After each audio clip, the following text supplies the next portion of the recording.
So I just wanted to cover the life of Bruce Wayne, or Batman, throughout the DCAU, or most notably the animated series Mask of the Phantasm, the Justice League, and later Batman Beyond. So a lot of these big major projects that would encompass the DC animated universe. So looking at the start of Bruce Wayne's life, we know that he was born in October of 1959, of course, to both Thomas and Martha Wayne. And in this universe, we have Thomas Wayne being a doctor and philanthropist along with Martha. But in this universe, we have Bruce Wayne's parents getting shot at age 8 after he was leaving the Zorro movie. And then following this, we know Bruce Wayne really struggled during his early upbringing. He did have Alfred by his side to help raise him, and he did still live in Wayne Manor throughout both high school and middle school, but really the only other parental figure that we got in the DCAU is Dr. Leslie Tompkins, who was a friend of Thomas Wayne when they went to med school together, so she's really there to help console and give therapy to Bruce. But besides this, we don't really have any other information about Bruce Wayne's upbringing until he turned 18, and that's really where, after presumably he finished high school, that he would leave Gotham and start his overseas training. We know that he did start studying to become a detective with criminal psychology and also minored in science, but it also isn't really clear if he just started doing these studies and got what he wanted and left, like in other iterations of Batman, or if he really continued to finish his degree, or maybe he finished it really quickly. But we also later see him in his early 20s. We see flashbacks of him spending a few months with the magician Zatara along with his daughter Zatanna.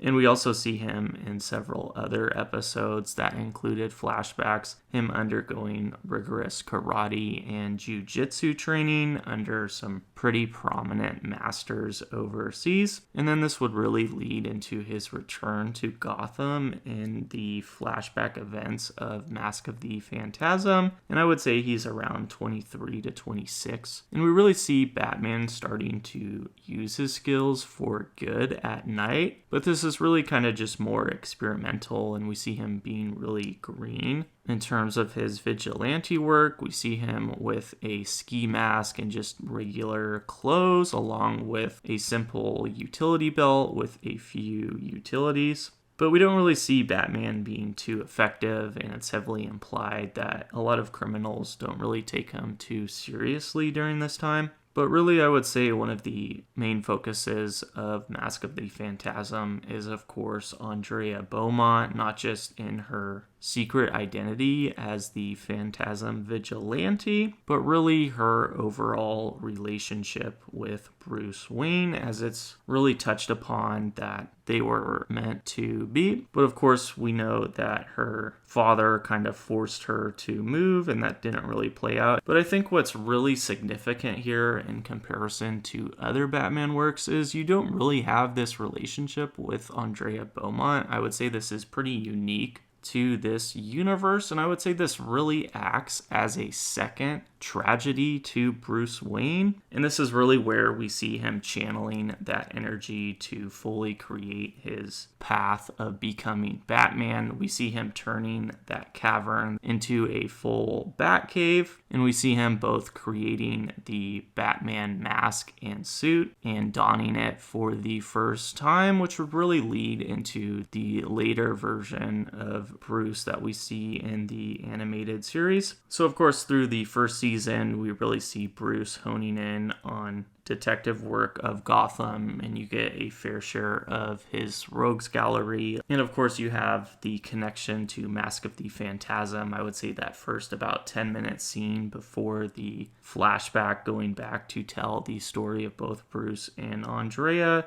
would take place just after season 1, so he would be about 33 during those present day parts of Mask of the Phantasm. And we also see Gordon creating the bat signal for Bruce here. And I would say this time period is also the same for both season 2 and season 3, depending on how you look at it, because you originally just had all of these seasons being part of season 2, but then later you had about half of them getting pushed into season 3. But continuing down the timeline, I would say that either season 2, or whether you want to call it season 2 and season 3, it really spans over about a couple years. So Batman or Bruce would be about 35 by the end of that. And that would really lead us into the Mr. Freeze movie. This is also where we get more of a development of Batman and Robin, or Dick Grayson at this point, along with his ongoing relationship with Barbara.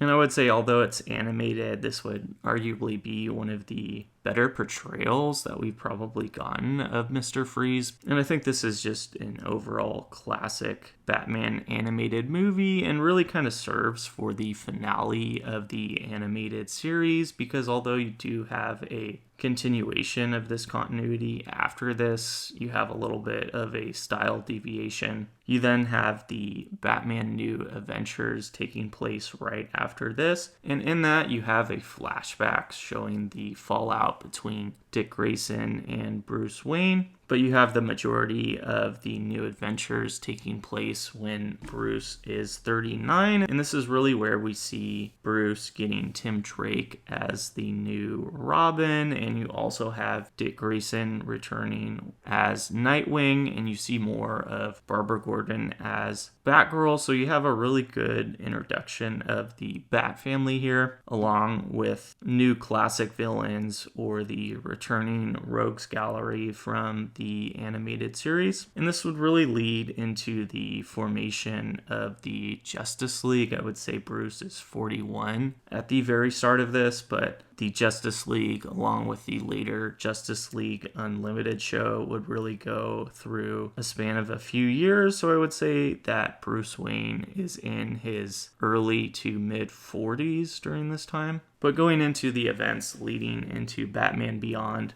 we know that somewhere in his 50s that Alfred would pass away during this time, and that's really where Bruce Wayne would make the transition into living alone in Wayne Manor. But in the first instance of Bruce in Batman Beyond, we see him creating the Batman Beyond suit. He would be about 59 or 60 years old during this time. And this was really to create a more advanced suit that would really carry the load of being Batman due to Bruce's age, his lingering injuries, and his overall heart condition at this time. But we still see him struggling, and we see him having to resort to holding a gun to a criminal in order to protect himself. So this is really where we see Bruce making the decision to retire. And just before the time jump that would lead into Batman Beyond, we know that at about age 63 that he would adopt Ace as his guard dog. And he did this ultimately to save him from the Joker's gang. And we know that during this time, he would gradually step down from his role at Wayne Enterprises, and this is really where you get the eventual Derek Powers takeover and merge. But by the time we reach the start of Batman Beyond, you would have Bruce about 79 or 80 at this point. And this is where we kind of see him stumbling upon Terry McGinnis by luck when Terry is led to his estate. And this is where later Terry steals the new and improved Batman Beyond suit from the Batcave. And we, of course, have Bruce coming to terms with this and really offering Terry McGinnis a job, not only as his assistant, but as the new Batman. But during this time, you still, of course, have Bruce coaching him and watching him over the live cameras of the suit. And then throughout the span of the Batman Beyond timeline, you would have just about a year after Bruce being 80 or 81 during the Batman Beyond movie or the return of the Joker. And that's where in the aftermath of that, we see him reuniting with Tim Drake. And we also see him about a year after this in the continuation of the Batman Beyond show, reuniting with the Justice League members.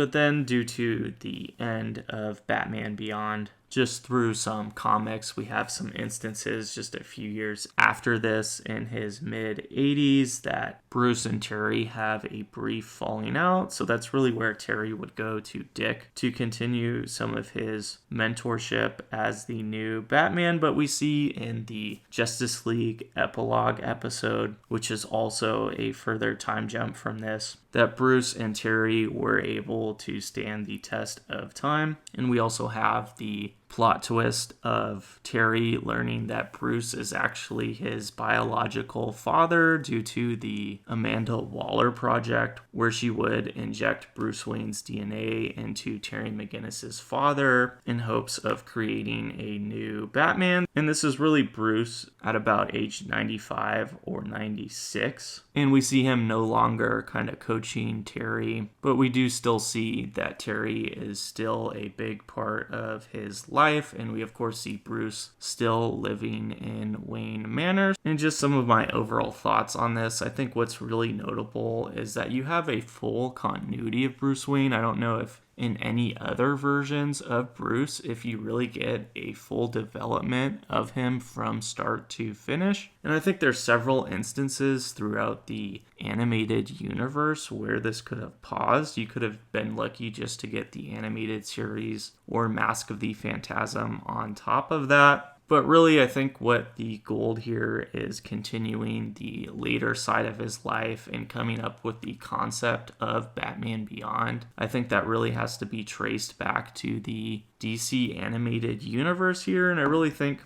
that those moments are just as important to Bruce's character as his time is in his prime Batman years. But I would also say to the other big chunk of this, which really carries it, is of course the animated series. I think you have a lot of great messaging in there. I think you have a lot of great imagery, whether it's symbolic or just kind of the more comical style of Batman. And I really do like the 1940s or 50s aesthetic, even though, of course, a lot of the animated series is taking place in the 90s. And another thing I really think that's special about the animated series in this whole timeline is that this really is the birth of Kevin Conroy doing the voice acting for Batman, because he just really has had such a history with Batman and could really be almost compared to James Earl Jones for Darth Vader. So I really think that Bruce Timm did an excellent job with this, but feel free to let me know your thoughts on the DCAU, and I'll see you later.